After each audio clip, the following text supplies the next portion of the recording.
I used to be a book channel that centered on prizes, and actually I started my channel because I wanted to join these discussions about the short lists and long lists I was reading for fun, not because I was reviewing them anywhere yet. And I've talked about how I went through a period of disillusionment where I looked back and thought, you know, most of the bad books I read this year were from prize lists, huh? I developed some trust issues, you could say, and my own taste was still developing, and I just decided to take a break. I didn't read from prizes for several years. But I'm still really interested in this part of the literary world and the broader cultural economy, and to the point where I wrote my master's thesis on a Czech literary prize and what that represented about this new era of promoting literature in the post-communist context. And in those intervening years, I've missed two main things. One is that for all the duds, and God, there are more of those than you would think there should be,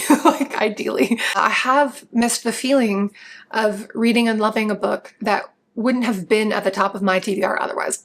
And the second thing is that I've missed the conversations here on BookTube, because prizes do bring us together and they put us into more specific conversation with one another. So the question I asked myself was, how can my wiser self, who's been around the block, who's now worked in publishing, who's been burned here and there from lists in the past, who's studied literary prizes in an academic context, right?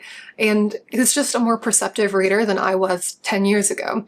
How can I get back into the swing of prizes in a way that feels satisfying, but more controlled than what I was doing before? And I decided to experiment with this year's International Booker Prize first, by deciding I only cared about the long list as a whole. I didn't care what made the short list, and that I would only choose the books that were calling to me in a really specific way, which is hardly groundbreaking. A lot of you will just naturally do this, but honestly, as someone who was such a completionist before and would read whole short lists and long lists, up to 16 books on one long list, this approach felt really different. And I had to make peace with the fact that I might miss out on one or two great books this way, but that I would definitely miss out on a lot of okay ones. Also, I'm mindful that the prizes I used to follow mostly don't focus on the kind of nonfiction I love, and I don't want there to be this imbalance where I'm reading too much fiction all at once, because that's never what's going to make me happiest as a reader. So I guess I felt like I was in the driver's seat instead of the passenger's seat this time, and really with some of these lists from years ago, I may as well have been in the backseat or like the trunk for how much I was taking charge of my own experience. So I ended up choosing 4 of the 13 long-listed books, and here were my reasons for each. She Who Remains by Rene Karabash, translated from Bulgarian by Izidora Angel. Wait, no. Izidora Angel. I am so Slavic build, I keep saying this name is Angel instead of Angel. But anyway, this was sent to me by the publisher Sandorf Passage. I specialize in titles from Eastern Europe, and I'm always looking to see if the International Booker has any to offer me. The Remembered Soldier by Anjet Daanje, translated from Dutch by David McKay. I think the publisher himself responded to my email request for this one, so I got this from New Vessel Press. This is a World War I book, and a lot of you know I'm interested in all things World War I. The Witch by Marie NDiaye, translated from French by Jordan Stump. I requested this one too, this time from Vintage under Penguin Random House, and this was my favorite blurb of all the books. I was really drawn in by the description. And the final book was what turned out to be the winner, Taiwan Travelogue by Yáng Shuāng-zǐ, translated from Mandarin Chinese by Lin King. And I wanted to read this one because I visited a friend in Taiwan earlier this year and had one of the best trips of my life. And I'm also so interested in Taiwan and its geopolitical context and certain parallels with Eastern European countries. I didn't request this one from Grey Wolf because I didn't know if I'd have time to read it before these reviews, and I wanted to be conscientious about that. So, region, topic, plot, and personal circumstances. Reasons that were tailored to me, which again is only groundbreaking to me. But it's funny too, in all my previous years of prize reading and being so dedicated to it, I was too shy to request books, and I think I was too blunt to get into the good graces of the prizes themselves, which is something I admire about my younger self. She was out here saying things. So this time around, I made it a point to just ask, and I'm really appreciative of the people who responded to my emails and took the time to physically package these books. There isn't some magical fairy doing that on the other end. If you're here for the first time and you're like, who is this girl who has such a complex about prizes? My name is Jennifer Jelinkova, and this is the first video being published for my new summer season. Because I have a full-time job, I structure this in a way I've seen more commonly with podcasts, where I have a winter season and a summer season every year. And that means there are going to be more videos coming after this one in the next few weeks, including one all about Magda Sobo's books. It's happening. Okay, see, that's okay. I know you're making the tripod smell like you. Yeah, it is much improved by your efforts. The viewers will be so relieved to know the tripod has your pheromones all over it. All right, let's start with the book that was my top priority from the list. This is She Who Remains by Rene Karabash, translated from Bulgarian by Izidora Angel. Izidora Angel.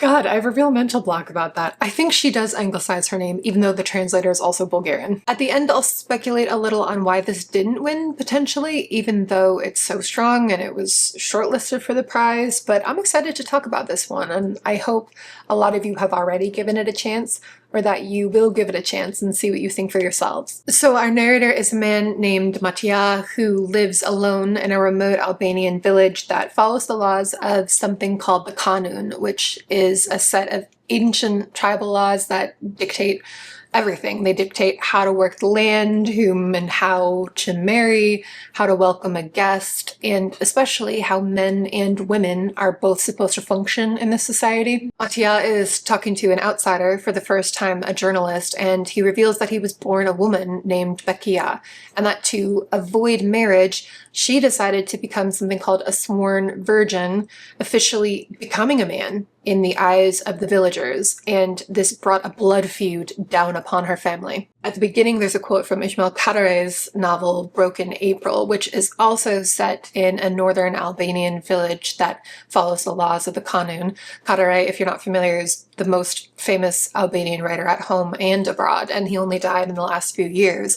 But the thing is, Broken April is told from the perspective of a man who's forced to enact one of these blood feuds. If you've read Homer or Aeschylus, you'll sense a lot of that classical Greek tradition here when it comes to certain major topics like honor, the centrality of honor, and the special treatment of guests, and the thorniness of revenge. If you like She Who Remains and you haven't read Aeschylus's Oresteia, I really recommend it. And actually, let me find it here. Aeschylus. Here it is. This is the Robert Fagles translation, and the Oresteia is 3 plays that follow a series of honor-based killings after the Trojan War, and the 3rd play poses the question of how we can begin to envision justice beyond a never-ending cycle of revenge, even justifiable revenge. Based on what I know, because Albania was a small part of my studies, what's always been interesting to me about this Albanian context of the Kanun is that this isolated mountainous culture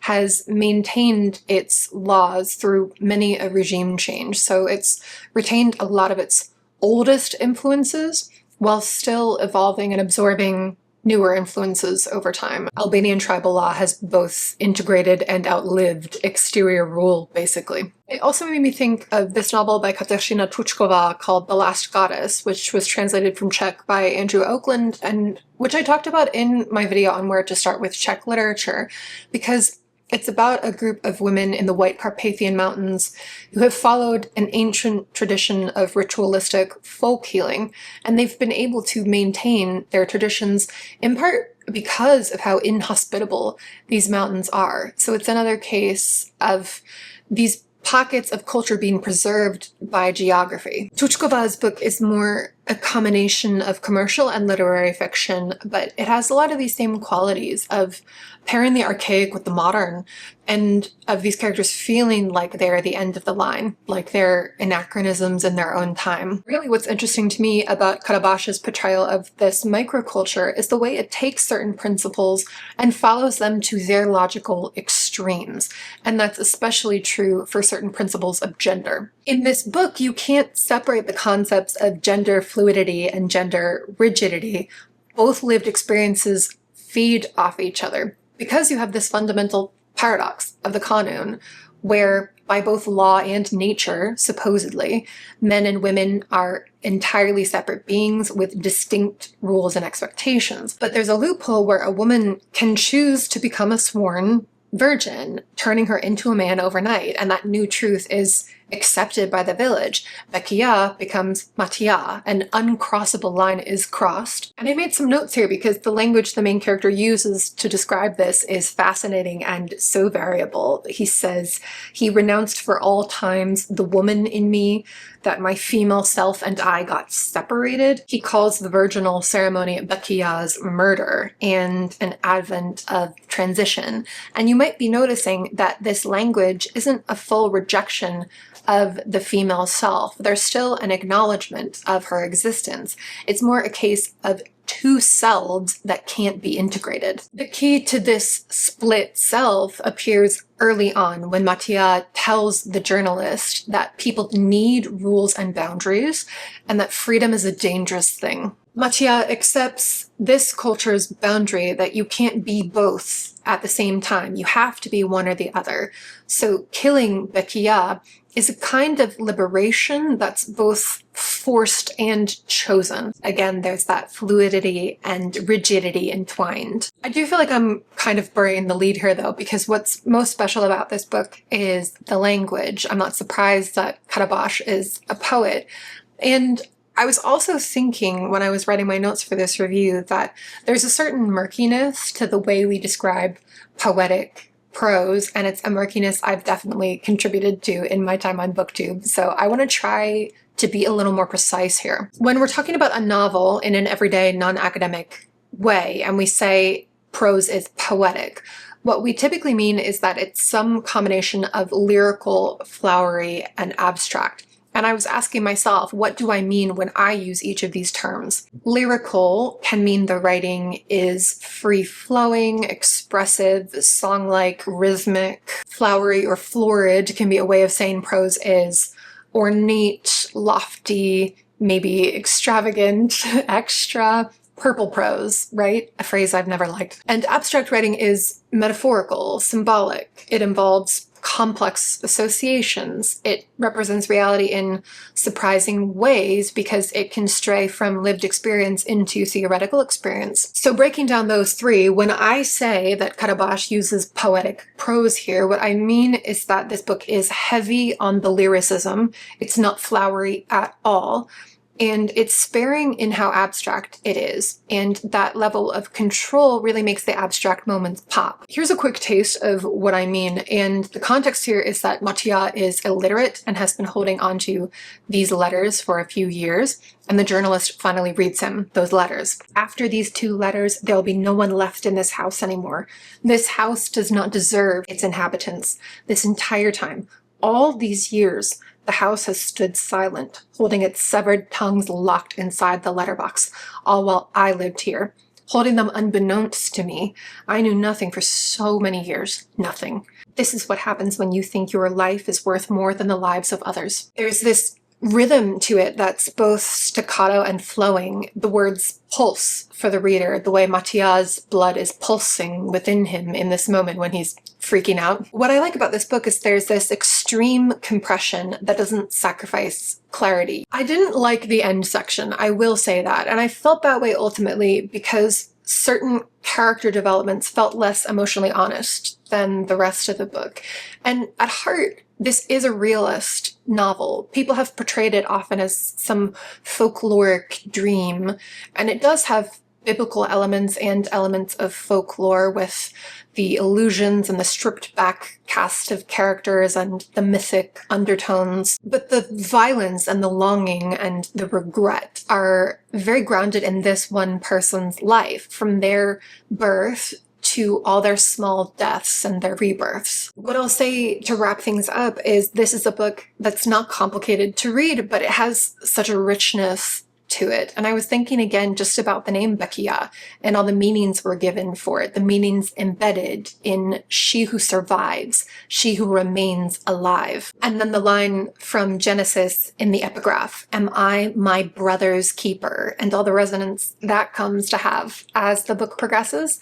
There are just these vivid impressions that build on one another. So when it comes to my speculations on why this maybe didn't win the International Booker Prize, or I guess speculations on its disadvantages, because I think the panel chose a deserving winner.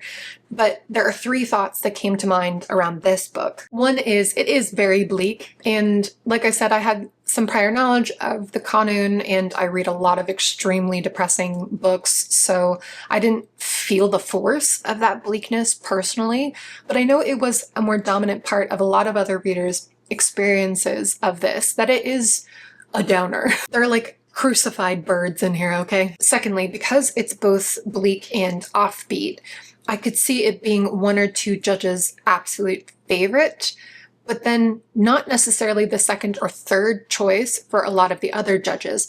And this is kind of an open secret of literary prizes, that often the book that ends up winning is the one that was most people's second favorite, because the panel has to agree on something. Or the third reason I have to pull this book off my shelves here, because a Bulgarian author won the International Booker Prize for the first time only 3 years ago. It was Georgi Gospodinov and his translator Angela Rodel for the novel Time Shelter. And I remember it was a big deal at the time that Gospodinov was the first Bulgarian author to win. And I'm not saying that She Who Remains would have won if Time Shelter hadn't, but when you think about prizes, they're really marketing machines. They're the book world's response to the attention economy, and novelty writes headlines. And even at the level of individual judges, it's a cool thing to choose the first X kind of author or X kind of book if you genuinely like it to begin with.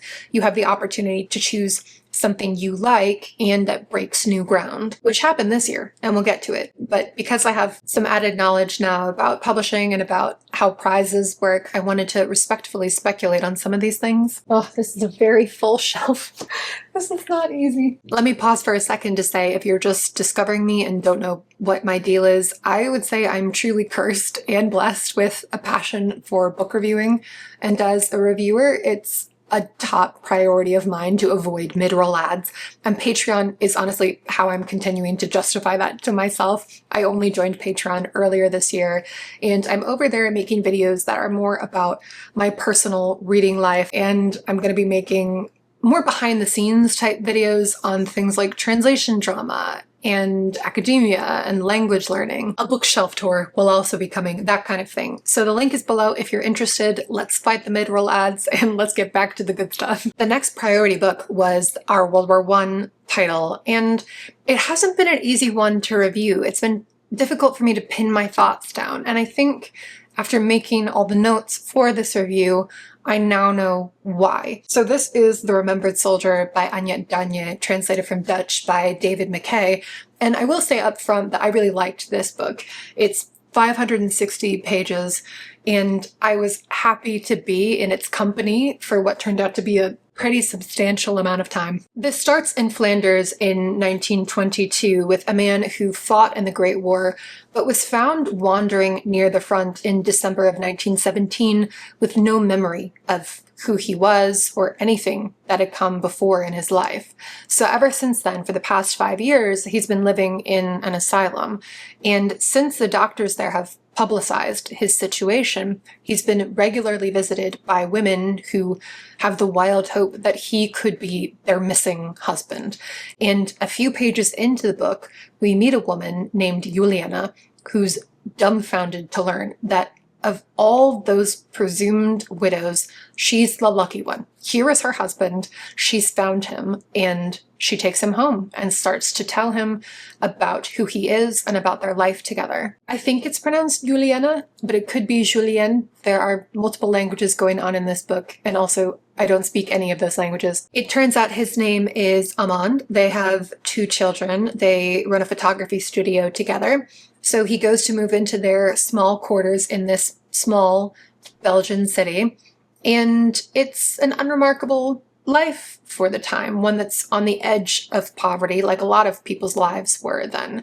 So they fill up the rickety coal stove every morning and manage a leaking roof and take turns using the one wash tub with the same water in the morning, that kind of thing. After the initial euphoria of reunion, this husband and wife realize they don't know how to be together in this context anymore. It's uncomfortable and it's surprisingly isolating for both of them. And the thing is, this author is very patient in the way she unrolls the story. So you end up following on an almost day-to-day basis how they reconstruct or construct a new shared life. There's something quite claustrophobic about this novel because you're experiencing everything through his eyes alone, and he can't remember anything from before his time in the asylum.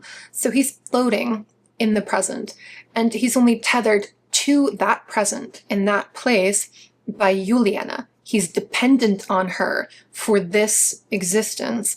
But early on, he senses he can't fully trust her account of things. He starts to sense when she's not telling him the full truth. What struck me early on is this is a level of power it's rare for anyone to have over another person, but especially over another adult. And he knows she has this power to construct him through her stories, to construct his past, his consciousness. She's like the Scheherazade of their domestic life. And she's also in charge of adjusting the photographs they take in the studio. She spends long hours of their nights together, essentially doing the analog version of photoshopping, and she's very skilled at it. It's too simplistic to say he just becomes who she says he is, because there's a lot of physical and social knowledge stored in his body, almost knowledge of how to move through the world, but he's almost as vulnerable as a person can be. And if you think of this kind of post-traumatic stress reaction, as we'd now call it, as a way the mind attempts to protect itself, through implication alone, you come to understand the magnitude of the vulnerability he must have experienced as a soldier. The book naturally leads you to consider what the mind would have to suffer to compromise itself in this way, so that leaving him bare to the world is in some way protecting him from the alternative. It's a steady book that hums along and sticks to a certain register of notes, and they're notes that are designed to become familiar to you. There's the way it interweaves Flemish, French, and German, and what it says about the characters when they're using each one of these languages. He has recurring nightmares of the front, and as the book goes on, he begins to have these dreams of his pre-war life, too. And both the nightmares and the dreams seem to be telling him something. And then as the story goes on, he starts to experience fugue episodes where he disappears from himself for unpredictable patches of time, and it really feels like he's lost not only his past now, but also parts of his present, the only thing he has left. One of the clearest and saddest notes is the book's focus on these war widows whose husbands' bodies were never found, and who have a kind of lingering uncertainty because of that, years-long uncertainty. Because how can you know someone is dead if there's no body, and you have no concrete knowledge of how they died? It sounds almost like a story you're being asked to believe, to be told that he's missing. Like, what does that mean? If he's missing, could he be found? Could there be some kind of mistake? So when Juliana returns with her missing husband 4 years after the end of the war, it inspires real envy and guilt and even panic in the women around her, because some of them have tried to move on, have maybe married again, and now they feel all the old uncertainty closing around their throats. Maybe he is alive. Maybe I've betrayed him. And Juliana, being the complicated character she is, takes advantage of this to promote their photography business. They start selling portraits of Amand with these war widows as a way to capitalize on how symbolic and miraculous he is to those widows. Now, before I read this, I had some concerns going in, and I'm guessing some of you might have these too, so I want to address them. And one was that when I opened this book in a bookstore, I saw that almost every paragraph started with the word and that a lot of the paragraphs were fairly long and made up of a single sentence each. And I didn't know if that would feel like some kind of interminable gimmick. Also, to have a little publishing corner here for a moment, I am not that familiar with the Dutch market because I had only sold a few titles into the Netherlands at the time I left my publishing job. But with a number of other markets around the world, I know there's a culture of substantially less editing than what's expected in English language markets. Like, for example, if I'm picking up a 560-page work of American literary fiction, I'm thinking there's a good chance that author showed up to some MFA program with a 1,000-page manuscript in tow, that they worked it down to 760 pages at the MFA, that their agent then helped them get it down to 660, and then their editor made the final and most painful cuts to get this thing down to 560 pages. And it still is reasonable for readers to then have the experience of thinking this book is too long. But my point is, when an American novel is this long, it's rarely because it wasn't edited.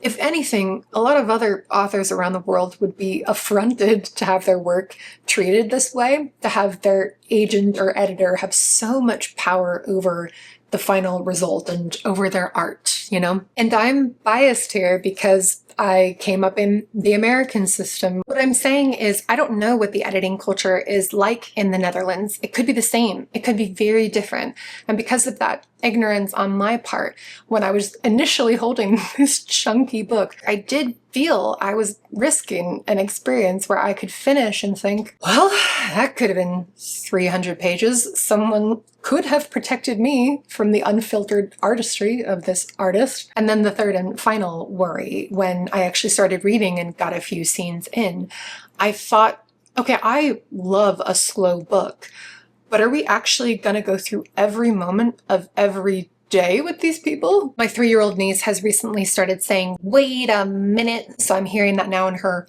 little voice. I was like, wait a minute, just flipping through the first 50 pages or so, thinking, okay, we're going there. We are being presented with the present, which is all a very long preface to say, this is a novel that won me over. I didn't feel the style was gimmicky. I didn't think the length was unearned.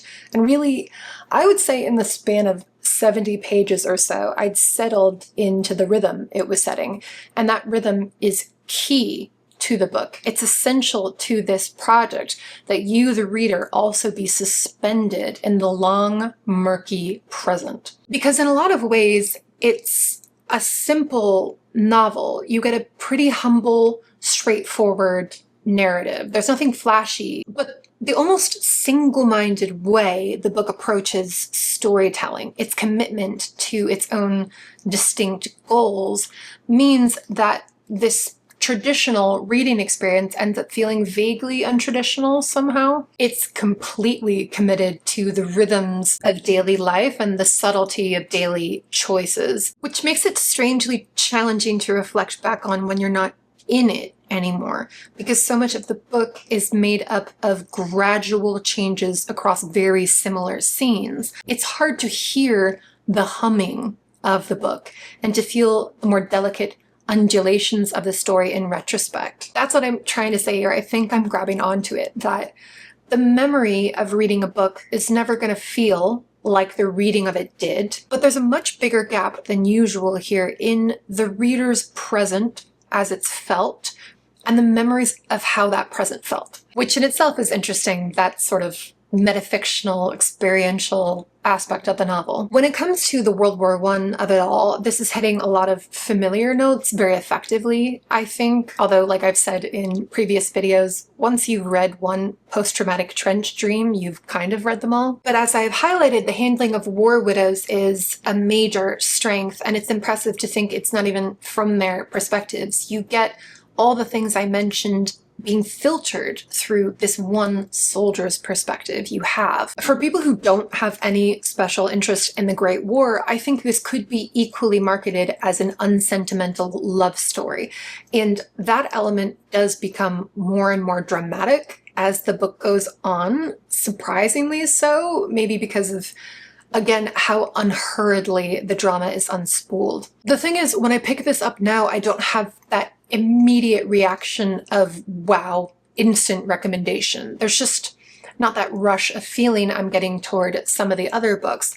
But I don't think that's because I felt less when I read it, necessarily. And as you can probably tell by how much I've struggled to describe certain qualities it has, there's just something intriguing about it, and I do think it justifies and ultimately rewards your patience. But I would also say if you're like 150 pages in and actively not enjoying it, it's not gonna change. Abandon ship. Final side note here, it's nice when the US cover is more attractive than the UK cover for a change. The cover design is by Albin Fisher. And when this was on the tables of a lot of bookstores last year, I kept actively noticing it. It's a satisfying book to hold too, because it's not heavy, but it's that combination of like sturdy and floppy, and the spine doesn't crack very easily. I take note of these small details because an independent press like New Vessel is going to have resources that are so much more limited than any of the bigger publishers, and I just feel that this is a high production value on what was probably a small budget. I felt that way about their other book I really loved last year too. One moment. Marina!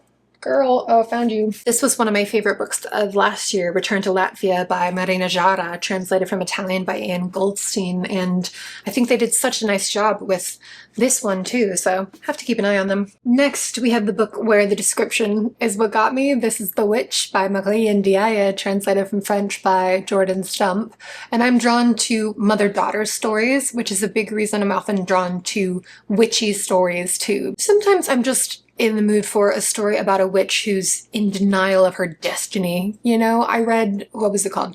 A Discovery of Witches by Deborah Harkness last year on a whim, because that was just what I needed at the time. If you're open to something experimental in this vein, I recommend the North Macedonian movie You Won't Be Alone, which is gorgeous. As it turns out, this is the kind of book I wouldn't normally review on YouTube anymore, because I had very little reaction to it.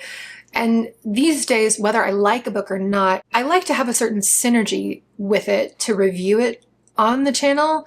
And I know in the process of discussing my thoughts on this book, I'll end up making it sound both better and worse than it is, because it's hard to pin down ambivalence. So here's the rare ambivalent review from me. The basic plot is misleading, but it needs to be established. So we have a woman named Lucy who lives in a suburb, and she has minimal powers.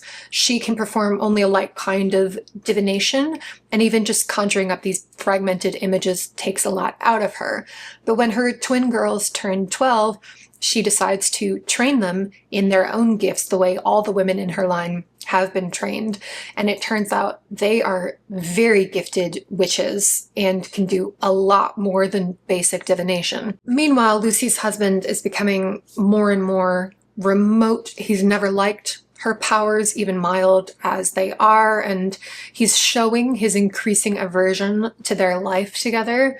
And so the book brings in members of his family and members of hers as she goes through this period when she feels the certainties of her life crumbling. Her parents have gotten divorced late in life. Her husband seemed ready to flee. Her daughters are becoming more impenetrable, especially as she empowers them to the point where they might not need her anymore. And not to be too brutal here, but as I'm saying all this, I am making the book sound more interesting than it is to read. The novel itself comes into the mind of the reader the way Lucy's images come to hers. So it's all fragmentary and you're relying on impressions. There are only a few scenes and each one feels like its own moment, its own set piece, and then we move on to the next set piece. I like the way time functions in here, how it makes no sense. She'll say only a few weeks have passed, but then she'll go on to describe something that would have taken much longer to occur. She's also light on specifics, so she'll say things like, my wedding happened 12 or 13 years ago, and it's like, well, is it 12 or is it 13? There's just this constant fuzziness to everything. And in part, what this weird relationship with time accomplishes, I think, is it shows you her visceral fear of change. Because the way you experience the book, it's like she's freezing people in these set pieces to say, I have you now. Change isn't happening to me if I can freeze you in this way narratively. I just think regardless of how generously I might frame this, it's not executed very well.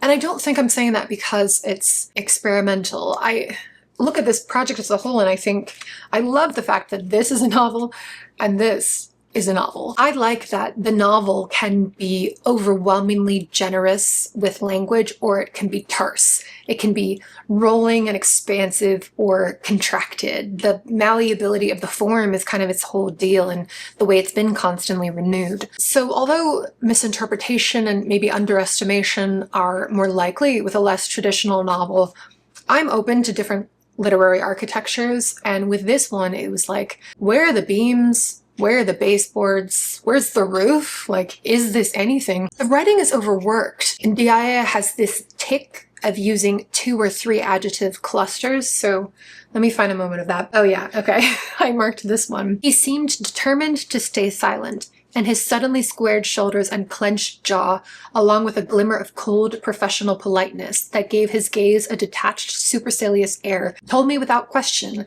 that he now felt for Monsieur Martin only what he felt for any of his clients, a systematic, impersonal respect for their comfortable financial status. So we have cold, professional politeness, detached, supercilious air, and systematic, impersonal respect all in one sentence, and then suddenly squared shoulders is pushing it too. If you strip things back a little bit, it becomes, he seemed determined to stay silent, and his squared shoulders and clenched jaw, along with a glimmer of cold politeness that gave his gaze a detached air, told me without question that he now felt for Monsieur Martin only what he felt for any of his clients, an impersonal respect for their comfortable financial status. It's improved, but it's still clumsy. So it's not just that there are too many adjectives or that their groupings create this stiff rhythm. It's also that she structures her sentences in this torturous way to prioritize adjectives. They're given pride of place throughout the book. They're doing the majority of the communication, and it's pretty tiresome to read. I should say too, I'm not against adjective clusters in principle, because I was thinking about how I reread The Killer Angels by Michael Shara last year for the first time in a long time.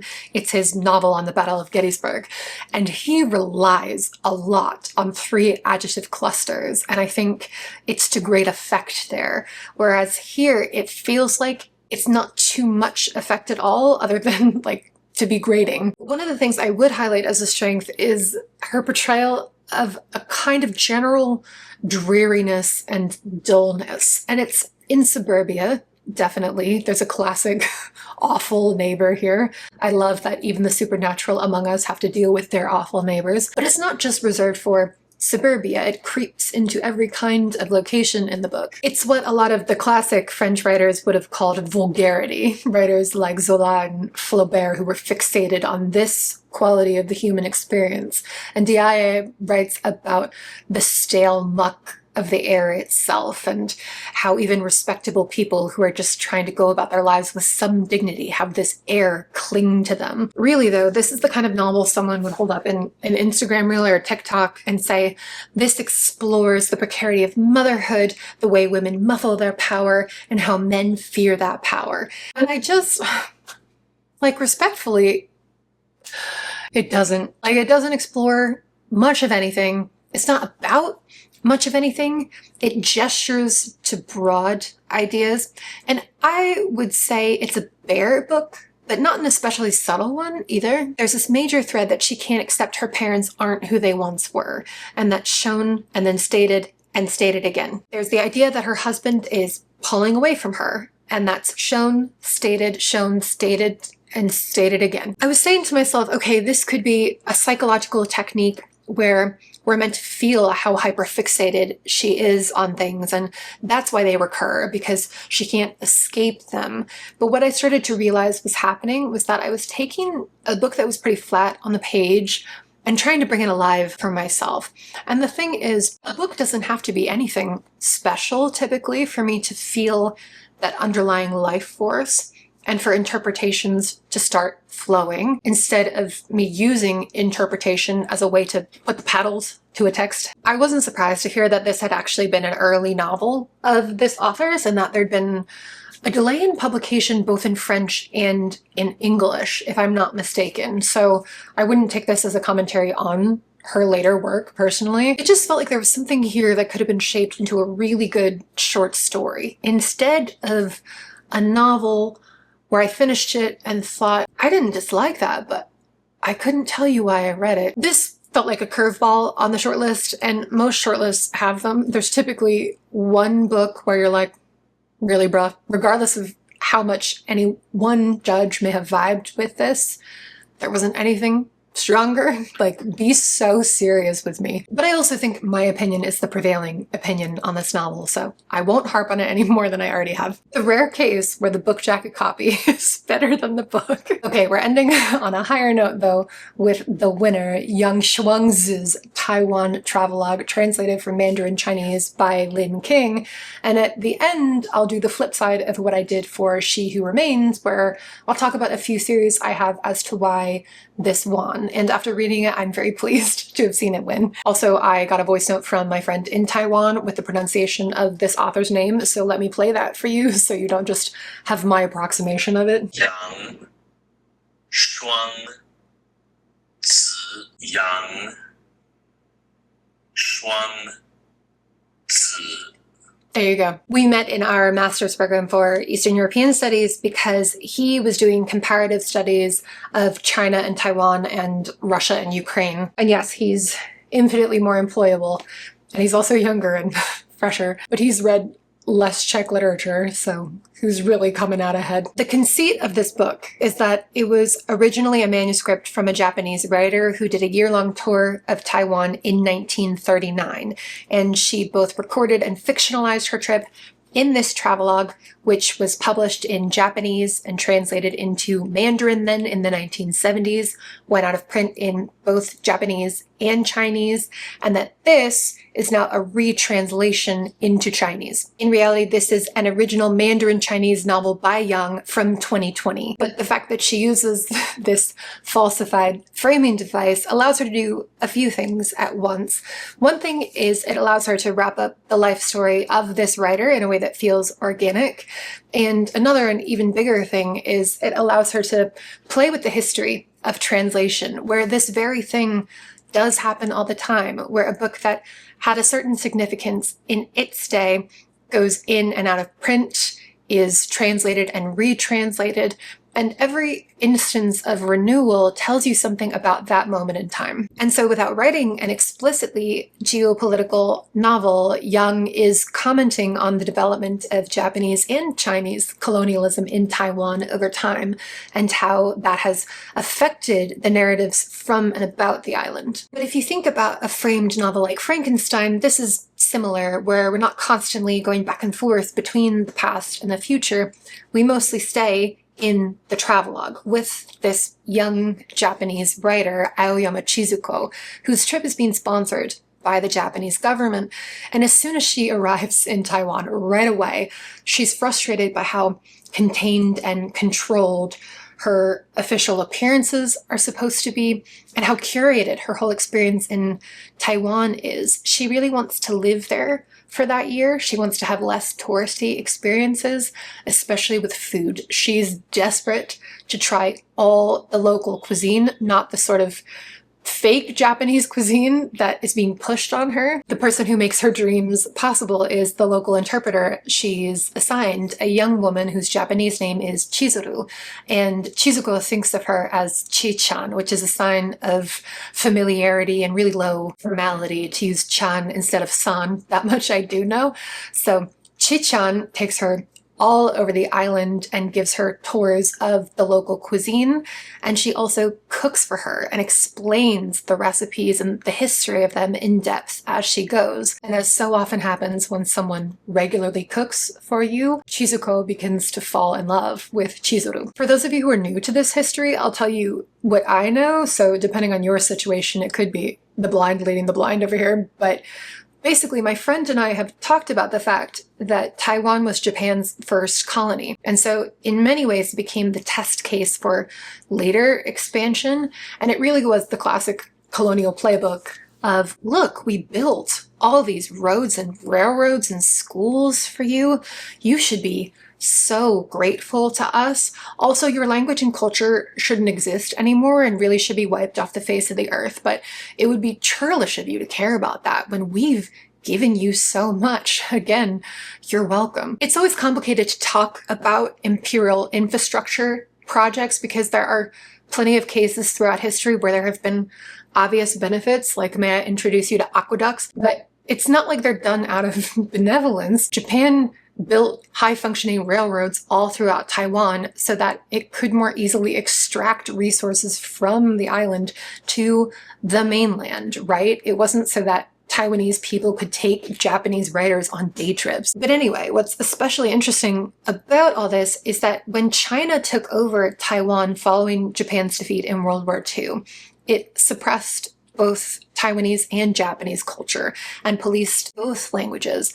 And because Chinese dominance is much more recent and was quite brutal, and because it resulted in this sense of shared oppression, there's been a kind of romanticization of the Japanese colonial period in Taiwan, at least in comparison. It's strong lesser of two evils energy. And I could be way off about this, but my niggling instinct is this is a bit of a statement from Yáng that she didn't set this in the post-war period of Chinese control, that instead she sets it during the end days of the Japanese colonial period. One of the things that makes this book successful is just how charming it is while also being quite dark at heart. And I think it's too simplistic to say that Yáng uses the charming aspects only to lull you into a sense of moral complacency. That is happening to some extent, but the bits that are funny and sweet and endearing are supposed to be real and true too. They're just never the whole truth. The writer Aoyama Chizuko has this wonderful presence on the page because of how effusive and engaged she is with her travels, how enamored she is with them, and increasingly with Chizuru. So there's a warmth there, and that feeling also comes from all the food writing, because each chapter is structured around a distinct local dish, and because Chizuko cares about food more than anything in this life, you get meticulous descriptions of preparing and consuming the local food. I have to be honest, I'm never gonna fully connect with food writing because I've never been a foodie myself, and also because I have celiac disease, and foodies tend to treat my kind as though we're living some sort of a cursed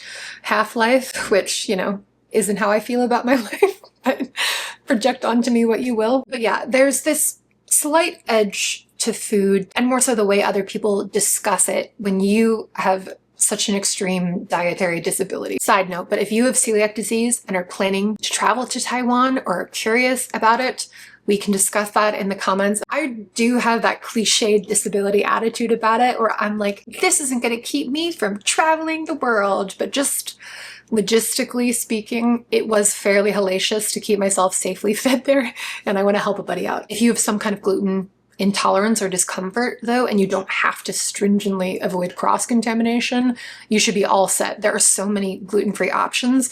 As ever, it's the cross-contamination that's the problem. All that to say, I'm one of the last people on earth this kind of writing is tailored to, and I found myself appreciating just how many functions it was serving as the book went on. Food is social, and therefore it always functions as a major site of social distinctions with high and low cultural connotations on a more basic level. It's just an endearing character trait of the narrators that she's this fixated on food and this in ecstasy over it. Food is indicative of local weather and terrain, and there are also mentions of imported or invasive food species. It's the center of holiday traditions, and it also really highlights the domesticity and friendship and care involved in making a meal for someone else. But in this context, that's also often the work of a servant. When Aoyama Chizuko takes such care to record the details about the food and the process of it, she's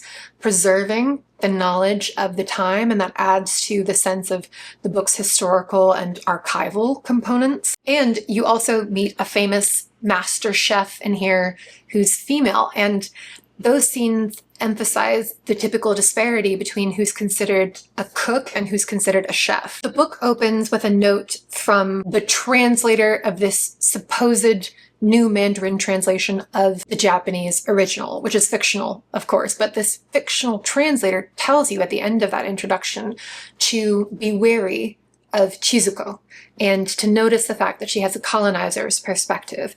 And I didn't think that we needed that note. I think Yáng conveys that so effectively, that Chizuko is lovely and she's open-minded and she has been steeped in a certain understanding of the world, and you can't separate those things within a person. She wants to learn, and she sees things through a colonizer's eyes repeatedly. And Yáng wants you to feel that irreconcilable tension. And the thing is, she's disciplined about only offering you this Japanese woman's perspective on her Taiwanese companion. And I think it could have been a real temptation for another writer to do that switcheroo, to perform a kind of reveal of making you care for this narrator and then putting you behind the eyes of the interpreter. But it's powerful to stick to something that's much subtler and that does rely on your reader being more careful in the way they approach your work, because you come to understand on a more foundational level that you could never see behind Chizuru's eyes from Chizuko's perspective of her. You only have this account of her. This is the kind of person who gets to publish their thoughts on other people. And in doing that, colonization becomes a metaphor for how literature can function at large, that it's a question of subjects and objects, and that's inescapable in most literary perspectives. And we're not going to get into, like, can the subaltern speak here? But I like that this author took an element that's common to the novel and made me think about it a lot more explicitly just by her choice of perspective. So here are some of the reasons I think this was chosen as the winner this year.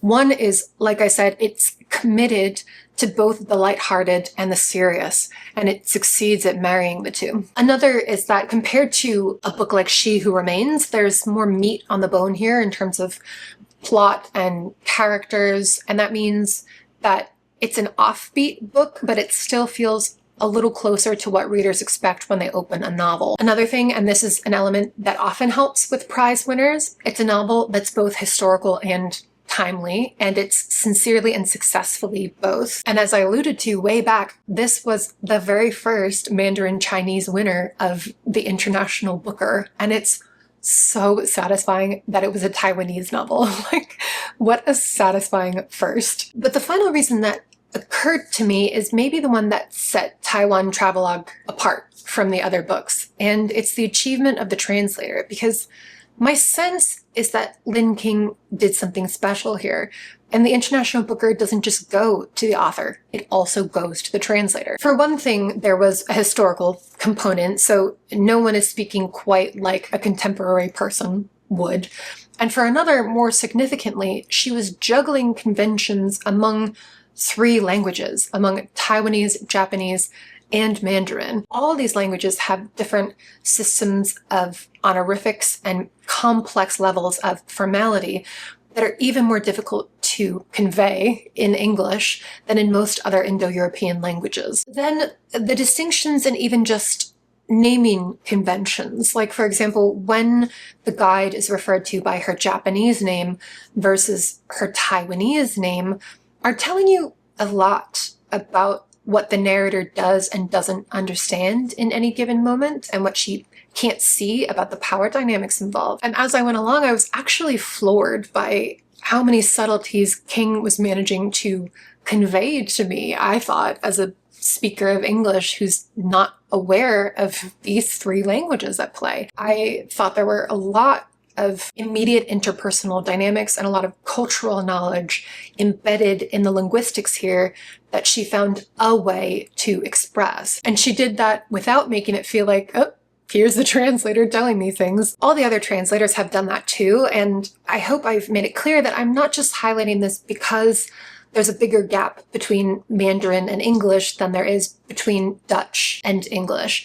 It's that there were even more fundamental challenges in translating this story, and even more fundamental choices King had to make, I would assume. I don't actually know anything about her process, but I think it's a real victory for the project of the International Booker that this translator won the prize. Thank you for watching these 4 very involved reviews. It's inspiring to me that there's still an audience for what's essentially old school book reviewing, even though received wisdom is that it's dead. We're keeping it on life support, you know? And I have more reviews ready to go in the coming weeks. Thanks again for watching, and I'll see you soon for another video.